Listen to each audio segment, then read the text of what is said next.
उस वर्ग में यदि कोई एक स्वतंत्र विचार देने के लिए खड़ा हो जाए तो तुरंत उसको निष्कासित कर देते, तुम अलग हो जाओ, हमारे अनुकूल नहीं होते। पंजाब में यही हो रहा है। उनसे पूछा गया सिख भाइयों से कि भाई यहाँ तो विचारों की स्वतंत्रता हमेशा बनी रही है, कहा तुम्हारे यहाँ बनी रही होगी, हमारे यहाँ नहीं बनी होती। कहा तुम्हारे हमारे माने क्या होता है? कहा ये तो विचारों की स्वतंत्रता हिंदुओं के यहाँ होती है। तो क्या तुम हिंदू नहीं हो? कहते ना, मैं तो मुसलमानों के ज्यादा नजदीक हूं।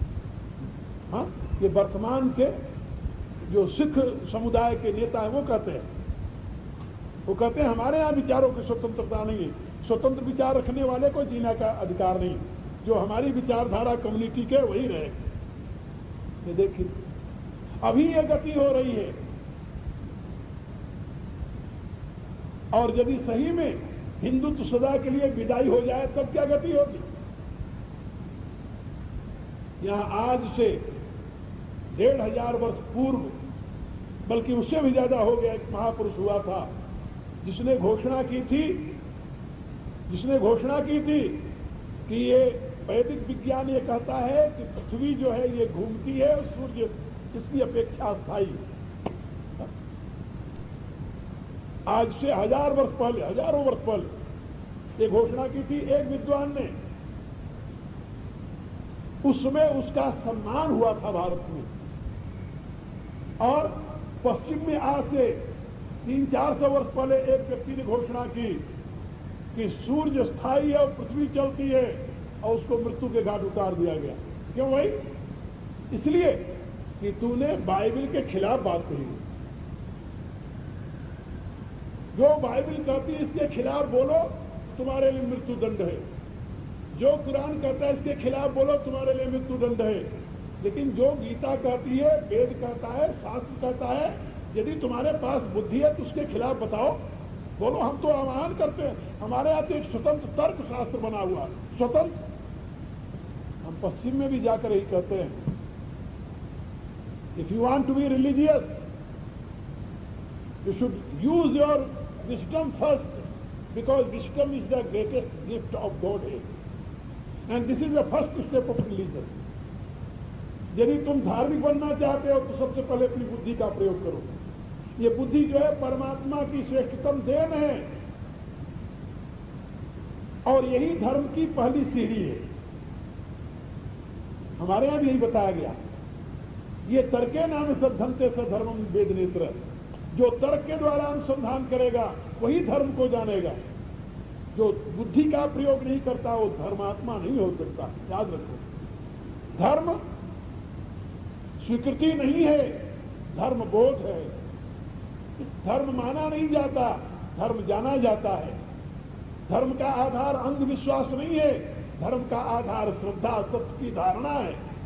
इसलिए धर्म विवेक के प्रकाश में जाना जाता है और तदनुसार बरता जाता है। धर्म हृदय से स्वीकार नहीं किया जाता, माना नहीं जाता, आंख मूंद करके उस पर चला नहीं जाता। आप लोग रामायण पढ़ते हैं, रामायण में कई बार ऐसी घटनाओं का हमें वर्णन मिलता है जहां पर कि रामायण के बाद धर्म के विषय में स्वतंत्र चिंतन करते हैं। बड़े से बड़े ऋषि उनको समझाते हैं कि बात यह है, वो कहते हैं बात तो ठीक है आपकी, लेकिन मेरे समझ में नहीं आई। मेरी समझ में नहीं आई। आपकी बात सही हो सकती है, मैं गलत नहीं कहता, क्योंकि हमारे यहाँ एक ये भी आदर्श रहा है कि किसी की बात को तुम ये मत कहो कि तुम गलत कह रहे हो। किसी की बात को ये मत कहो कि तुम गलत कह रहे हो, तुम्हारी बात बिल्कुल सही है लेकिन मैं मजबूर हूं। इससे क्या होता है? इससे ये होता है कि तुम उसकी बात को इज्जत के साथ अस्वीकार कर रहे हो, इज्जत के साथ। भगवान राम विराजमान है, बैठे हुए हैं, इतने में एक प्रहरी आता है, निवेदन करता है, भगवान रावण का भाई विभीषण आपसे मिलने आया है। भगवान ने तुरंत मंत्रिमंडल जो बगल में बैठा हुआ था उसे पूछ लिया, क्यों भाई, क्या करना चाहिए? सबसे बड़े मंत्री जो है, मुख्यमंत्री उस समय भगवान के प्रमुख आमात्य सुग्रीव है। भगवान ने पूछा, कह प्रभु सखा पूजिए का, क्या करना चाहिए हमें? कह कपीस सुनऊ नरना। आप यदि मंत्री के नाते मुझसे पूछते हैं तो मैं आपको नरनाहा माने राजाओं यानी मनुष्यों में सिंह, कहने का अभिप्राय राजा। तो हे राजन, मैं आपको अपनी बुद्धि के अनुसार सम्मति देता हूं। कहिए। भेद हमार ले न सठयावा, राखिए बांधी मोहिय स्वभावा। मेरे विचार से ये मूर्ख हमारा भेद लेने आया है, इसलिए इसको बांध करके बंदी खाने में डाल देना चाहिए। और जब युद्ध समाप्त हो जाएगा तब इसको निकालेंगे, फिर पूछेंगे भाई क्या करना चाहिए। भगवान ने सुग्रीव की बात तो सुन ली, लेकिन उत्तर में क्या कहा जानते हो? तुलसीदास जी कहते हैं, भगवान मुस्कुराते हो, सुग्रीव कहते हैं, सखा नीति तुम नीक विचारी। वाह मेरे मित्र वाह, कमाल की बात कही है तूने, बहुत अच्छी बात कही है, इसमें कोई गलती नहीं है तुम्हारे, क्योंकि नीति है, तुम हमारे आमात्य हो, नीति बताना तुम्हारा कर्तव्य है। इसलिए सखा नीति तुम नीक विचारी। तो फिर इसको अप्लाई किया जाए? बोले नहीं, ऐसा हो नहीं सकता। कहा क्यों? कहा मैं मजबूर हूं, मम पन शरणा गत भयहारी। मेरी प्रतिज्ञा एक दूसरी है। वो क्या प्रतिज्ञा है प्रभु? कहा मेरी शरण में जो आ जाए उसके भय को मैं दूर करता हूं। शरणागत को भयभीत नहीं करता, शरणागत के भय को दूर करता हूं। ये मेरी प्रतिज्ञा है। भगवान ने प्रतिज्ञा की है। वाल्मीकि रामायण में वर्षी लिखते हैं, सकृने एव प्रपन्नाय तो आस्मीत्याजते अभयम सर्वभूतेभ्यो ददामि तद्व्रतम मम। एक बार भी कोई कह दे कि हे प्रभु मैं आपकी शरण में हूं, उसे समस्त प्राणियों से निर्भय कर देता हूं। तो ये मेरी प्रतिज्ञा है। यदि तुम्हारी नीति की बात मान लूं तो मेरी प्रतिज्ञा भंग होती है। तो नीति की अपेक्षा मेरी प्रतिज्ञा मुझे ज्यादा प्रिय है दोस्त। इसलिए बात तुम्हारी अच्छी है, ये नहीं कहा तुम गलत कर रहे हो, ये नहीं कहा। इतना ही नहीं, और भी देखिए, उसने तो केवल सम्मति दी थी ना। भगवान राम तो इससे भी बड़ी बड़ी बातें सुन लेते हैं, मुस्कुरा करके सह लेते हैं, और यही बात कहते हैं बात तुम्हारी सही है। लेकिन कोई उदाहरण देखिए, रामायण की एक घटना। भगवान राम चित्रकूट में विराजमान है, लक्ष्मण जी खड़े हैं, उनसे कुछ समझा रहे हैं। इतने में भगवान ने देखा कि उत्तर दिशा से धूल उड़ती हुई दिखाई दी। मृग पशु पक्षी दौड़ करके, कोल भील दौड़ करके भगवान के आश्रम की तरफ आ रहे हैं। भगवान ने देखा ये क्या बात। इतने में कोल भीलों ने आकर के प्रभु से प्रार्थना किया कि भगवान अयोध्या से महाराज भरत आ रहे हैं। भरत आ रहे हैं? बोले हाँ। कहा अकेले नहीं, उनके साथ चतुरंगिणी सेना है। कहा सेना है? बोले हाँ। भगवान चिंता में पड़ गए कि भरत आ रहा है, पिता की आज्ञा मान करके मैं तो वन में आया, लेकिन भरत के प्रेम के बस में होकर मुझे लौटना पड़ेगा। चिंता हो गई प्रभु को। लक्ष्मण जी खड़े हुए थे, वो कुछ और ही समझ गए। उन्होंने क्या समझा? लक्ष्मण ने यह सोचा कि शायद भगवान जब भरत का नाम सुने थे सोचे कि कोई नहीं, अकेले ही आ रहा, देख लेंगे। अब सुना कि वो तो चतुरंगिणी सेना भी साथ, चिंता में पड़ गए कि अब कैसे देखेंगे। और ही समझ गए। तुलसीदास जी लिखते हैं, नाम तो लखन है। नाम क्या है? लखन। और लखन किसे कहते हैं जानते हो? लखन, जो देख न सके। यहां पर तुलसीदास जी ने लक्ष्मण नाम नहीं प्रयोग किया। क्या प्रयोग किया? लखन। तुलसीदास जी लिखते हैं लखन लखेऊ है तो लखन, लेकिन लखेऊ देख लिए तो जो न देखने वाला देखेगा वो गलत ही देखेगा, सही कैसे देखेगा? तुलसीदास क्या कहते हैं? लखन लखेऊ। लखन लखेऊ कितना सुंदर शब्द का प्रयोग है तुलसीदास जी का। शब्द विन्यास देखिए, लखन। लखन माने जो न देख सके वो देख लिया। क्या देखा? गलत देखा और क्या देखा? लखन लखेऊ प्रभु हृदय खबारू। प्रभु के हृदय में खबार माने हलचल मच गई है। अब हलचल कौन सी थी? हलचल तो भरत के स्मरण करते हुए उनके प्रेम की थी कि भरत के प्रेम के बस में होकर कहीं मुझे लौटना न पड़ जाए। लेकिन लक्ष्मण ये सोच रहे हैं कि प्रभु के हृदय में हलचल मच गई कि सेना लेकर आ रहा, अब क्या करूंगा? लखन लखेऊ प्रभु हृदय खबारू, कहे उस समय समनीति विचारू। और उठकर खड़े हो गए।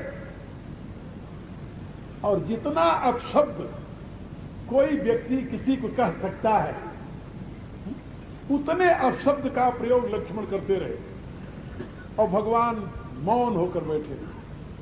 अरे भाई, जिस समय लक्ष्मण ने कहा भरत के लिए कुटिल कुबंधु अवसरता की, जान राम बनवास एकाकी, कोटि प्रकार कल्पि कुटिलाई, आए दल समेत दो भाई। जब ये कहा तभी राम कहते थे लक्ष्मण चुप हो जा, क्यों बकवास कर रहा? तुम जानता नहीं भरत मेरा कितना प्रिय है? ये नहीं कहा। फिर श्रीमान मौन, बिल्कुल मौन, चुप बैठे। क्यों बैठे हैं भाई? ये भी सीख लो। यदि आपके सामने आपका छोटा कोई भी बात कहता हो, शांत होकर सारी बात सुन लो। यदि आपने डांट कर उसे चुप कर दिया तो वो बात उसके अंदर अंदर घुलती रहेगी और उसके लिए रोग का कारण बन जाएगी। इसलिए उसे खूब कह देने दो। अपने हृदय के उबाल को पूरा निकाल दे। निकाल कर जब चुप हो जाए तो प्यार से उसे अपने बल बैठाओ और फिर उसे समझाना शुरू करो। लक्ष्मण ने क्या कुछ नहीं कहा भरत के लिए, यहां तक की प्रतिज्ञा कर ली, जो सहाय कर शंकर आई। केवल भरत तक नहीं रहे, शंकर को भी गालियां देने लगे। यदि आज शंकर जी भी आ जाएं भरत के पक्ष पर लड़े तो मारो, तभी मैं मार डालू तुमसे, छोड़ूंगा नहीं। वाह भाई वाह। तो जग भई मगन गगन भई बानी, लखन बाहुबल विपुल बखानी। देवता डर गए कि ऐसा न होगी ये बाण चला दे, इसलिए इसको अभी से शांत कर दो। हा? तात प्रताप प्रभाव तुम्हारा, को कहीं से कहीं को जान निहारा। लेकिन अनुचित उचित काज कछु होई, समुझी करिय भल कह सब कोई, सहसा करी पाछे पछताई। आवेश में आकर कर दिए और बाद में रो रहे हैं, हाय मैं तो ध्यान नहीं दिया। अरे क्यों नहीं ध्यान दिया? इसलिए लक्ष्मण जब चुप हो गए देवताओं की बात सुनकर के, तो देखिए तुलसीदास जी लिखते हैं बड़े प्यार से भगवान राम ने लक्ष्मण को इशारा किया, प्रेम समेत निकट बैठा रे। अपने बगल में बैठा लिया और क्या कहते हैं, तात कही तुम नीति सुहाई। वाह रे मेरे भैया, वाह कमाल की बात की तुमने तो। ये नहीं कहा करे मूर्ख ऐसा क्यों बोल रहा है, ये नहीं कहा। क्या कहा? वाह मेरे प्यारे भैया, तूने कमाल की बात कही है। तात कही तुम नीति सुहाई, बड़ी सुंदर नीति कही है। राजपूत हो ना, तो तुम नहीं नीति कहोगे तो और कौन कहेगा? सबसे कठिन राजमद भाई, हे मेरे भाई, बात सत्य कह रहे हो, राजमत बहुत कठिन होता है। लक्ष्मण को प्रसन्नता हुई, भगवान ने मेरी बात का समर्थन कर दिया। अरे खुशी होने से पहले आगे तो सुन लो। भगवान कहते हैं किंतु का, किंतु क्या प्रभु? किंतु बात यह है लक्ष्मण, सो अचवत राज रूपी मदिरा को पी करके, सो अचवत नृपमातैते, वही राजा पागल होता है, ना हिन साधु सभाजिन से, जिसने कभी साधु का संग नहीं किया होता, सत्संग नहीं किया है, वो राजमत को, धनमत को, पदमत को पाकर पागल हो जाएगा, पागल हो जाएगा। और कभी कभी वो आपको पहचानेगा ही नहीं आप कौन होते हो। लेकिन सुनऊ लखन, अब भगवान कहने बारी तो भगवान क्या है, लक्ष्मण तो कर चुके जो कहना था। सुनऊ लखन भल भरत सरीसा, विधि प्रपंच महु सुना नदीसा। मैं सत्य कहता हूं लक्ष्मण, भरत के समान इस विधाता की सृष्टि में न तो इतिहास में कोई कभी सुना गया है और न तो वर्तमान में कोई देखा जा सकता है। अगुण क्षीर सगुण क्षीर अवगुण जलताता, मिलई रचई पर पंच विधाता। भरत हंस रवि वंश तड़ागा, जन्म कीन गुण दोष विभागा। कहा विधाता ने सृष्टि बनाई, सगुण रूपी सदगुण रूपी दूध और अवगुण रूपी पानी को मिलाकर इकट्ठा कर दिया। जड़ चेतन गुण दोष में विश्वकीन करता है। अब दूध और पानी को मिला दे तो पानी में से दूध कौन निकालेगा? केवल हंस। संत हंस गुण गहई पे परिहरि बार विकार। तो संत रूपी हंस उस दूध को निकाल लेते, पी लेते हैं और पानी छोड़ देते हैं।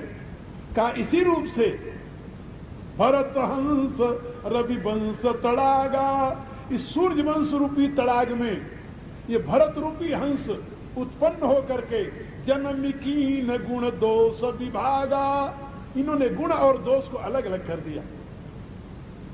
गही गुण पे तजी अवगुण बारी, इन्होंने गुण रूपी दूध को ग्रहण कर लिया और अवगुण रूपी जल का त्याग कर दिया। बड़ी कठिन अवस्था थी भरत की। मां त्रिदेव भव, गुरु ने पहली शिक्षा दी थी, मां सबसे प्रथम देवता है। और जब वही मां राम के वन में हेतु बन जाती है तो राम क्या, भरत क्या कहते हैं? जो हसी सो हसी मुँह मथिलाई, आँखी ओट उठी बैठो जाई। चाहे जो तू है, लेकिन मुंह में कालिमा लगाकर मेरे नेत्र के सामने से हट जा। उसी मां को त्यागने में भरत ने एक सेकंड भी नहीं लगाया। तुलसीदास लिखते हैं, तजौ पिता प्रहलाद विभीषण बंधु भरत महतारी। मेरे कहने का अभिप्राय कि भगवान राम ऐसे अवसर पर कितनी शांति और प्रियता शालीनता से लक्ष्मण को उद्बोधन दिए। राम की बात सुनकर के लक्ष्मण हमेशा के लिए गढ़े से गए, तब ऐसे गए। और उनके हृदय में व्यथा बनी रही कि प्रभु ने मेरे अपराध के बदले में मेरा प्यार, मेरा सम्मान किया। और ये व्यथा जाकर के उन्होंने कहा निकाली? आरण्य कांड में आगे जब जाकर के पंचवटी में पहुंचे, देखा है एक दिन भगवान राम अकेले बैठे हुए हैं तो लक्ष्मण जी आए, चरणों में गिर गए। भगवान ने कहा क्या बात है? कहा प्रभु एक बार प्रभु सुखयासीना, लक्ष्मण बचन कहे चलहीना। सुर नर मुनि सचराचर साई। अभी तक तो मैं मानता था कि आप केवल मेरे स्वामी हो, लेकिन अब मैं जान गया कि आप अकेले मेरे स्वामी नहीं हो, आप तो सुर नर मुनि सचराचर साई। अरे इतनी भूमिका की क्या जरूरत पड़ गई है? क्या मैं पूछूं निज प्रभु की नाई। लेकिन मैं आपसे अपने प्रभु के समान पूछ रहा हूं, प्रभु मुझ समुझाई कहु सोई देवा, सब तज करूं चरण रज सेवा। आप मुझे वह तत्व ज्ञान बता दीजिए प्रभु, जिससे मैं इस अहंकार को त्याग करके आपके चरण की नहीं, आपके चरण के धूली की सेवा कर सकूं। धूली यानी मेरे कहने का अभिप्राय, आदमी जब अपनी भूल को समझ जाता है तो स्वयं पश्चाताप करता है, स्वयं। इसलिए धर्म जो है, मैं बता रहा था, ये विवेक सम्मत है, ये अंधविश्वास का आधार नहीं है। कोई अंधविश्वासी धर्मात्मा नहीं हो सकता, मेरी बात याद रखना। धर्म विवेक का विषय है, धर्म बुद्धि का प्रकाश है। और यदि आप धर्म को धारण करना चाहते हो, जैसे अभी धर्म नारायण ने मेरे से बताया कि इस शिव दल की जो मोटिव जिसे कहते हैं, ध्येय वाक्य जो है, जो गही राखे धर्म को तेही राखे करता। तो धर्म क्या है जिसको करके रखोगे तुम, जिसको पकड़ कर रखोगे? यदि धर्म को पकड़ना चाहते हो तो वहां विवेक की जरूरत है, विवेक। अंधविश्वास से धर्म नहीं पकड़ा जाता, ना। जो लोक हित में है, तुलसीदास जी से पूछा गया धर्म की व्याख्या, उन्होंने कहा 5 प्रकार। कहा कौन कौन? उनसे पूछिए। वो कहते हैं धर्म न दूसर सत्य समाना, आगम निगम पुराण बखाना। सबसे बड़ा धर्म है सत्य। कहा सत्य ही धर्म है? बोले ना। कहीं सत्य के भ्रम में पढ़ करके अनर्थ न कर लेना। कभी कभी सत्य का भ्रम होता है, सत्य नहीं होता। इसमें पढ़ करके अनर्थ न कर लेना। कहा तो फिर कहा दूसरा धर्म समझो, परम धर्म श्रुति विदित अहिंसा, पर निंदा सम अगन गरीसा। कहा कि अहिंसा परम धर्म है। कहा अहिंसा परम धर्म है? कहा ना, कहीं इसकी भ्रांति में न पड़ जाना। अहिंसा क्या ये भी समझना पड़ेगा। अहिंसा और हिंसा का निर्णय करना भी बड़ा मुश्किल है। कहा फिर धर्म क्या है? तुलसीदास लिखते हैं धर्म की दया सरिस हरि जाना। दया के समान कोई धर्म नहीं। कहा तो दया धर्म है? बोले ना, ये भी पूर्णतः धर्म नहीं है। अरे भाई, सत्य धर्म है लेकिन पूरा नहीं, अहिंसा धर्म है पूरा नहीं, दया धर्म है पूरा नहीं। कहा तो फिर? कहा क्षमा। कहा क्षमाशील जय परोपकारी। कहा क्षमा धर्म है? कहा यह भी पूरा धर्म नहीं है। याद रखो, समझ जाओ। अरे भाई, यदि मोहम्मद गौरी को 17 बार क्षमा न किए होते पृथ्वीराज, तो क्या भारत 900 वर्ष तक गुलाम रहता? क्या रहा है आपकी? नहीं। लेकिन वहां क्षमा धर्म नहीं बना, वो घोर पाप पे हेतु बन गया। इसलिए धर्म क्या है? तुलसीदास जी ने कहा मेरे विचार से तो परहित सरिस धर्म नहीं भाई, पर पीड़ा सम नहीं अधमाई। कहा परोपकार के समान कोई धर्म नहीं है। लेकिन उन्होंने कहा कि ये बात नहीं है, ये क्षमा, दया, सत्य, अहिंसा और परोपकार, ये 5 बातें जो बता रहा हूं, इसी को धर्म मान करके कहीं ना पकड़े रहना। कहा तो फिर? कहा धर्म तो बुद्धजन जानते हैं। इसलिए उन्होंने उत्तरकांड में एक चौपाई लिखी, बुध जुग धर्म जानी मन माही, तजी अधर्म रति धर्म कराही। कहा धर्म का बोध यदि प्राप्त करना हो तो किसी विद्वान के पास जाओ, विवेकी के पास जाओ, वो तुम्हें धर्म अधर्म का निर्णय बताएगा। क्योंकि तर्को अप्रतिष्ठा श्रुतियों विभिन्ना नैको मुनिर्यस्य वचः प्रमाणम धर्मस्य तत्त्वं निहितम गुहायाम महाजनो ये निगतः पंथा। इसलिए धर्म का निर्णय करना बड़ा कठिन है। इसका निर्णय तो कोई युग धर्म वेदता ही कर सकता है। इसलिए जिस धर्म को पकड़ रखने की प्रतिज्ञा ली है, उस धर्म को समझने की कोशिश करो। और वो धर्म विवेक के प्रकाश में समझा जाता है। जहां विवेक नहीं है, जहां विस्डम नहीं है, प्रज्ञा नहीं है, बुद्धि नहीं है, वहां धर्म नहीं समझा जाता। इसलिए धर्म की सेवा करने वाले के लिए पहला शर्त है कि पहले अपनी बुद्धि को स्थिर करे। यदि बुद्धि प्रतिष्ठित हो जाएगी तो धर्म समझ में आ जाएगा, यदि बुद्धि अप्रतिष्ठित है तो धर्म समझ में नहीं आएगा।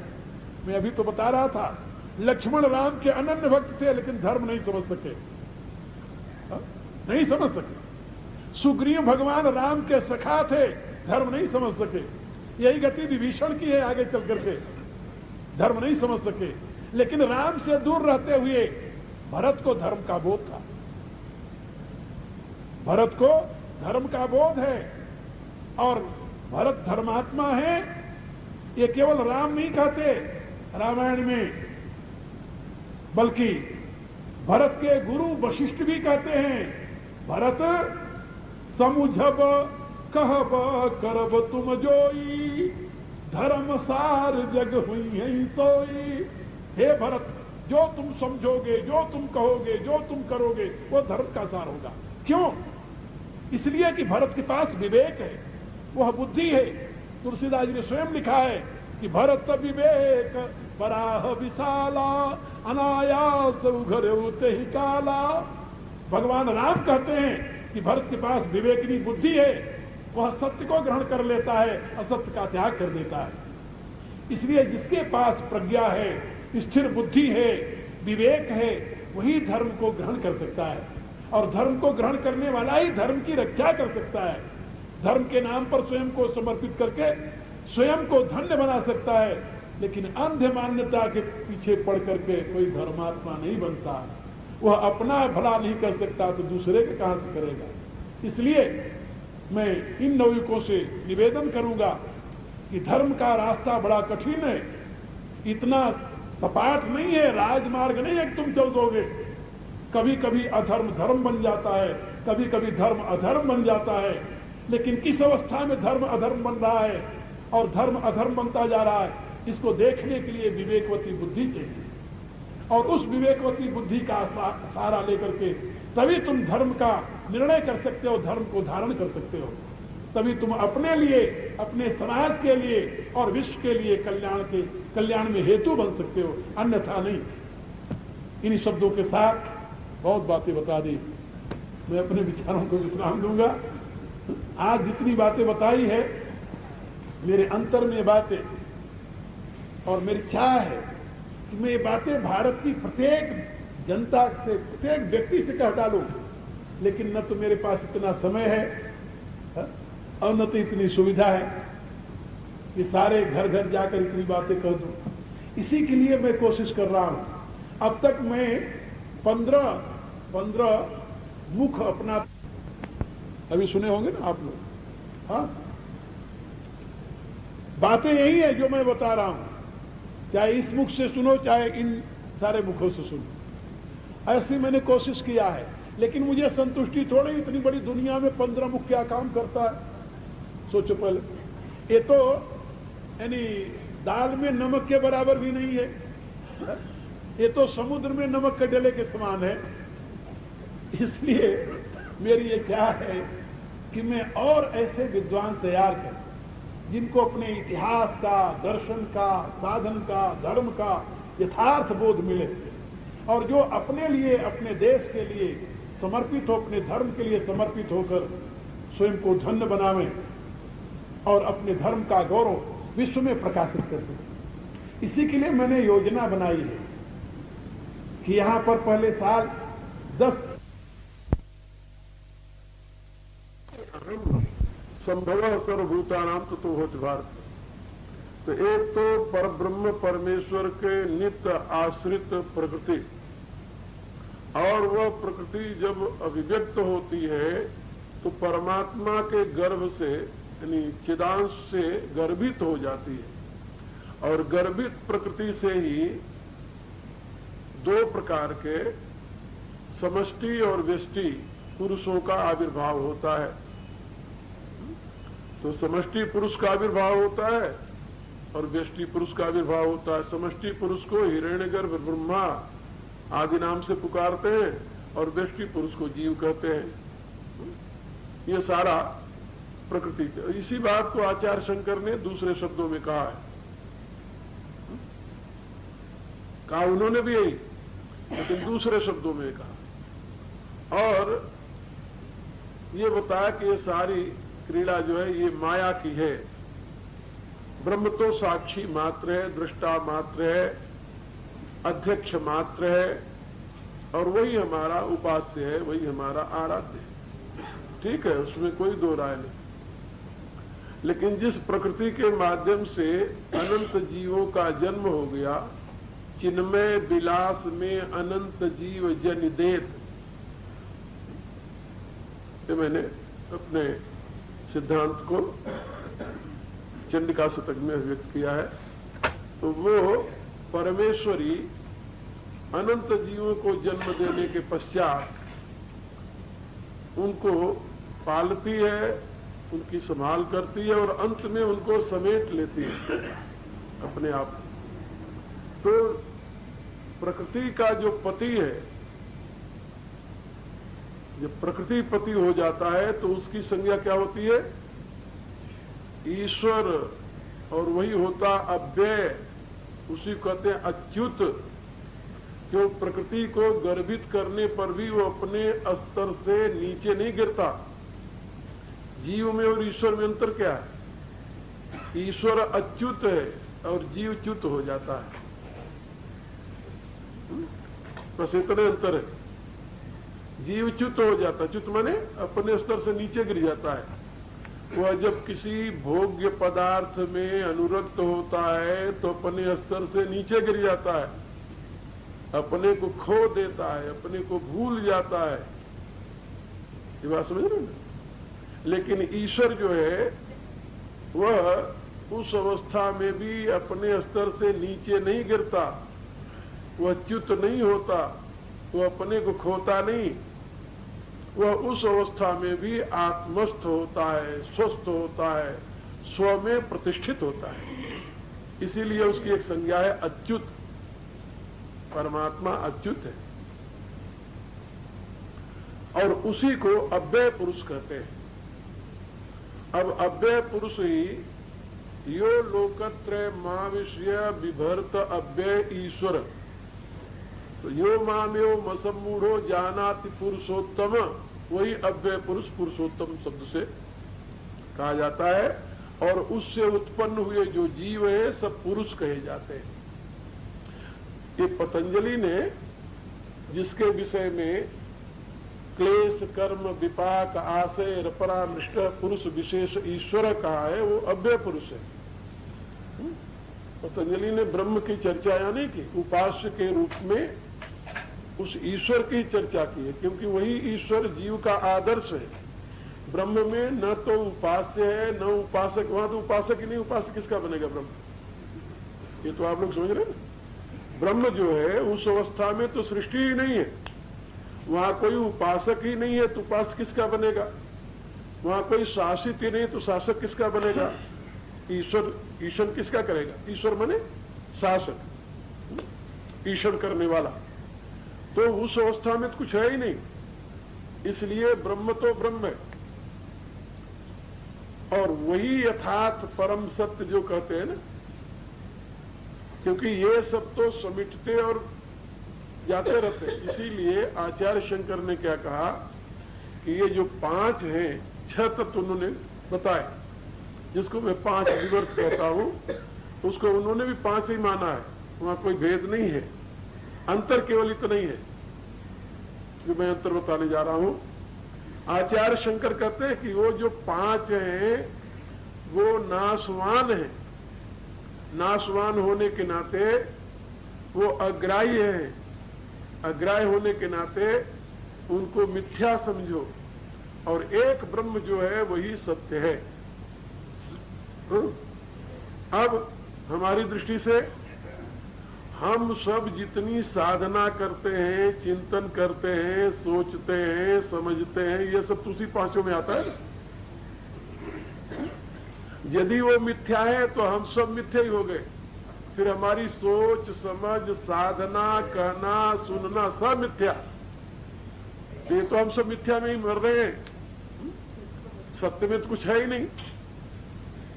ये जो स्थिति है सत्य और मिथ्या के व्याख्यान की, इसको हम स्वीकार नहीं करते। हम कहते हैं वो मिथ्या नहीं है, वो क्या है? वो सत्य की ही विशिष्टाभिव्यक्ति है। ये बात समझिए ना, जो सत्य है उस सत्य के ही तो विवर्त है। विवर्त माने विशिष्टाभिव्यक्ति, मैनिफेस्टेशन। ब्रह्म ही मैनिफेस्टेड होकर के प्रकृति के रूप में है। जब हम ब्रह्म कहते हैं तो प्रकृति भी ब्रह्म है, पुरुष भी ब्रह्म है, दोनों ही ब्रह्म है, तो ब्रह्म की अभिव्यक्तियां हैं। बात समझिए, इसलिए हमारी दृष्टि से मिथ्या कुछ नहीं है, यहां भ्रांति कहीं नहीं है। भ्रांति तो अपने ज्ञान में होती है, पदार्थ में भ्रांति नहीं है, ज्ञान में भ्रांति है। हमारा सिद्धांत कहता है, वो कहते हैं ये जो पांच है ये भ्रांति है, हम कहते हैं इनमें भ्रांति नहीं कहीं। पांचों के विषय में जो हमारा ज्ञान है वो भ्रांति में। पांचों को यथार्थ रूप से समझ लें तो हमें बोध हो गया, यथार्थ ब्रह्म बोध है। और पांचों को गलत रूप में समझे तो हम भ्रांति हो गई, अविद्या है, वो अज्ञान है। वो पांच कौन कौन है? वही जो मैं बता रहा था। एक तो कारण प्रकृति जिसको विद्या कहा, एक कार्या प्रकृति जिसको अविद्या कहा। एक कारण प्रकृति में अभिव्यक्त हुआ समष्टि पुरुष, और एक कार्य प्रकृति में अभिव्यक्त हुआ व्यष्टि पुरुष। चार हो गए ना, और पांचवा इनका संबंध आपस में, ये पांच है। हमने पांचवें को संबंध नहीं माना है, हमने पांचवें को कर्म माना है। समझे? व्यष्टि पुरुष, समष्टि पुरुष और कार्य प्रकृति और कारण प्रकृति, और इन चारों के गतिविधि का नाम है कर्म। ये कर्म कहां शुरू होता है? समष्टि पुरुष से शुरू होता है। तो बात सुनिए, समष्टि पुरुष में क्रिया होती है तभी तो उससे व्यष्टि पुरुष की अभिव्यक्ति होती है। ये समष्टि पुरुष विसर्ग करता है, यहां मैं बता रहा था विसर्ग कर्म संहिता, तो समष्टि पुरुष का विसर्ग है वो।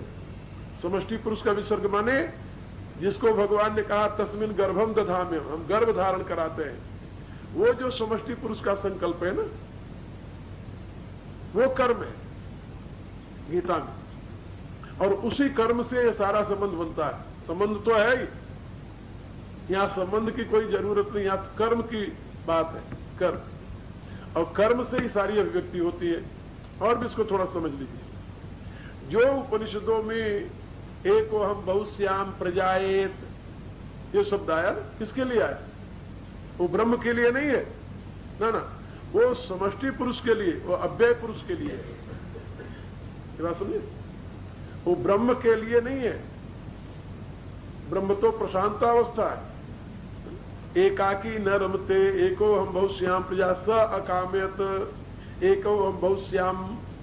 तो ये जो स अकाम्यत आदि शब्द हैं, ये सृष्टोन्मुख, सृष्टि को प्राप्त हुए, सृष्टि की अवस्था में गति करने वाले उस अव्यय पुरुष के ये सारा। यहाँ ब्रह्म में नहीं, अव्यय पुरुष में ये सारी गतिविधियां चलती हैं। ब्रह्म तो प्रशांता अवस्था का नाम है, याद रखना। इनको भी ब्रह्म कहा गया है, इनको भी ब्रह्म कहा गया है, लेकिन इनके लिए कई प्रयोग है। कार्य ब्रह्म, सबल ब्रह्म, बाद के शंकर मतानुयायियों ने इसका एक नाम दिया सबल ब्रह्म, दूसरा नाम दिया सगुण ब्रह्म। तो ब्रह्म के दो भेद हो गए, अगुण ब्रह्म और सगुण ब्रह्म। अब इसको उपनिषद ने क्या कहा? देवाव ब्रह्मणो रूपे, ब्रह्म के दो रूप होते हैं, मूर्तम च एव अमूर्तम च। एक मूर्त रूप है, दूसरा अमूर्त रूप है। तुलसीदास जी ने इसके लिए क्या कहा? सगुण अगुण दुई ब्रह्म स्वरूपा, अकथ अगाधि अनादि अनूपा, मोरे मत बड़ नाम दुहूते, जही किए जुग निज बस निज भूते। तो सगुण अगुण दुई ब्रह्म स्वरूपा, वही उपनिषद का जो कहते हो अक्षर अनुवाद कर दिया उन्होंने। तो ये उसको भी ब्रह्म कहा जाता है, उसको पर ब्रह्म कहा जाता है, उसको अपर ब्रह्म कहा जाता है। और उस ब्रह्म से ये ब्रह्म उत्पन्न हुआ, ऐसा कहा जाता है। तस्मात् एतत् ब्रह्म नाम रूपम अन्नम च जायते आ गया। तो यहां पर जिसकी मैं बात कर रहा हूं वह पर ब्रह्म परमात्मा उस अवस्था में पिता बनता है। पिता हमस्य जगतो, माता धाता पिता में ये अव्यय ब्रह्म बोल रहा है। क्या अव्यक्तात् पुरुष पर, ये तो यही है। अव्यक्त माने वह प्रकृति, अव्यक्त से परे ये पुरुष है। अव्यक्तात् पुरुष, यही पुरुष का, इसी पुरुष का अव्यक्तात् पुरुष पर जो है वो अव्यय पुरुष ही है। क्योंकि अब उससे परे कुछ नहीं रहा ना। इसलिए ये जो प्रक्रिया है, इस प्रक्रिया को समझ लेने पर शंकर मत में और हमारे मत में केवल इतना अंतर है कि वो पांचों को भ्रांति मानते हैं, हम उन पांचों को सत्य मानते हैं। हम उन पांचों को ब्रह्म का विवर्त मानते हैं और ब्रह्म का परिणाम मानते हैं। ब्रह्म ही पांचों रूप में प्रकट हुआ है ऐसा मानते हैं। और हम ही नहीं मानते, गीता कहती है। गीता के माध्यम से कोई भी विद्वान उन पांचों के मिथ्यात्व को सिद्ध नहीं कर सकता। उपनिषद के शब्दों में कोई भी विद्वान उन पांचों को मिथ्या सिद्ध नहीं कर सकता। वेद के शब्दों में कोई भी विद्वान उन पांचों को मिथ्या सिद्ध नहीं कर सकता।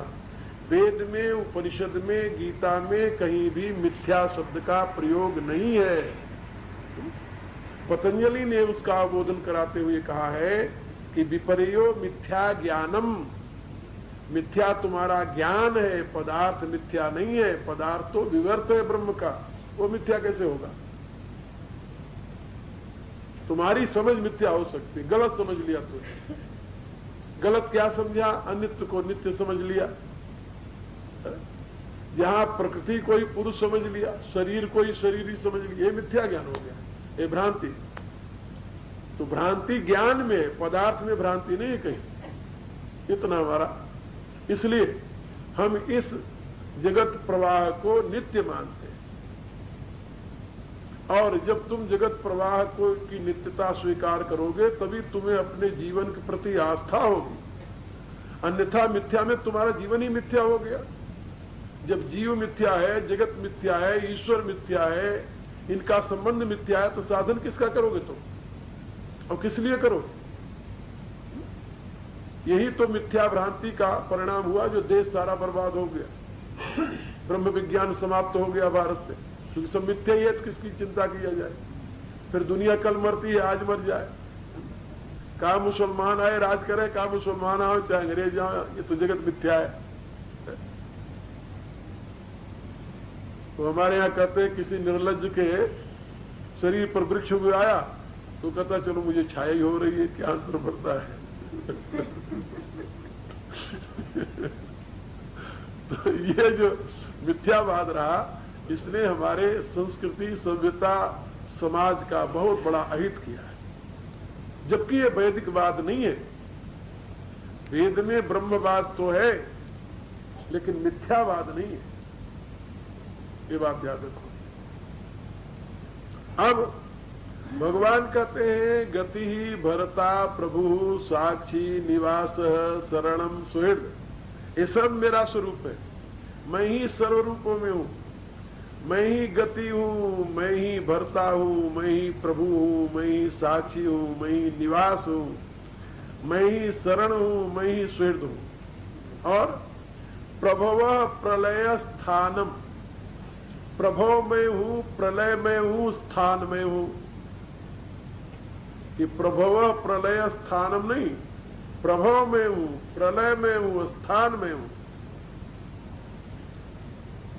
क्योंकि प्रभव माने यही जो उस अव्यय पुरुष से आविर्भाव हुआ, यानी ब्रह्म से जो आविर्भाव हुआ, ये सारा विवर्त।